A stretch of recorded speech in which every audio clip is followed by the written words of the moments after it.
today's vlog ay meron po akong gustong share sa inyo, lalong-lalo na sa mga kapwa ko o OFW dito sa Taiwan na nag-work as a caretaker or live-in caregiver na hindi masyadong nakakapag-day off. Nakatulad ko, once a month lang ako nag-day off. So, hindi ko nabibili yung iba sa mga pangangailangan ko like sabon, Colgate, lotion, mga ganun. Tapos ayun, gusto ko lang i-share na kung kagaya ko kayo na hindi nakakalabas, pwede po kayong mag-order through online. Ipapadala lang sa 7-Eleven or sa post office. Ganun po kadali at makukuha niyo po siya 1 to 2 days lang po. Ayun. So, parang ako, gusto kong magluto kasi ng bihon. Ayan. Ayan. Favorite ko yun eh. Ayan, gusto kong kainin. So, dahil may friend naman ako na si Joyce 12 Vlogs, ay syempre, nakisuyo na ako sa kanya na bilhan mo na ako ng gusto ko. Kaya ayun, binilhan naman niya ako. Ang bilis guys, pinadala niya kahapon ng gabi. Then kanina lang dumating na siya, kaninang hapon. Kasi diba, ang bilis. So, hindi yung makagaya ko dyan na OFW, hindi nakakalabas. Hindi nyo na problemahin kung gusto nyo mamili ng ng Philippine food or Philippine products. Kuha na! Buksan na natin yung pinabili ko kay Joyce na bihang.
Meron pa siyang nalalaman na Toblerone. Hindi naman ako nagpabili ng Toblerone.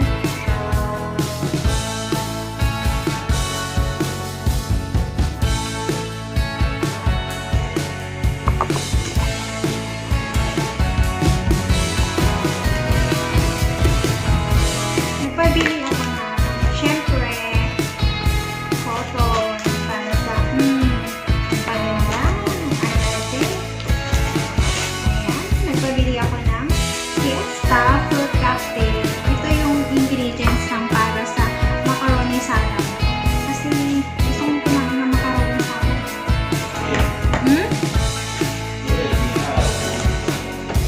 Ayaw mo, wait. Ayan. Nestle cream.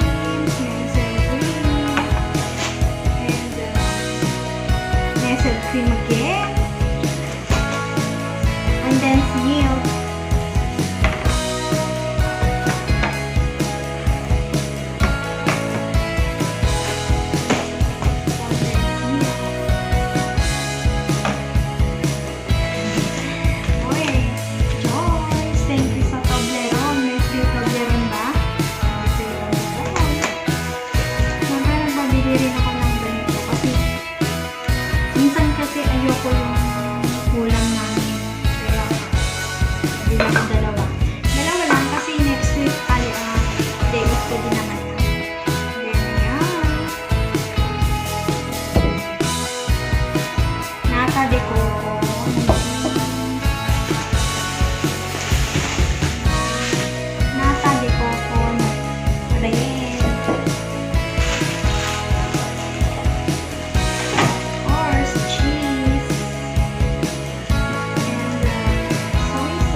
Thank you kay Joyce12 Vlogs. Kung hindi dahil sa kanya, walang mag-e-effort na bibili sa akin ng ganito. So,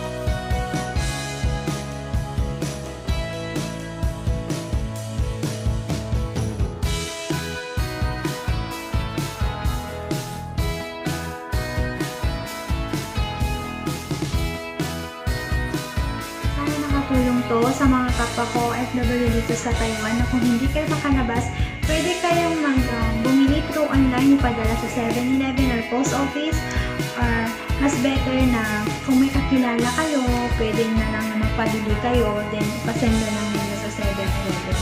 O diba, ang bilis, ang dali lang. So ayun, sana nakatulong ako sa mga kapwa ko dito sa Taiwan. Ayun, thank you for watching guys and God bless you.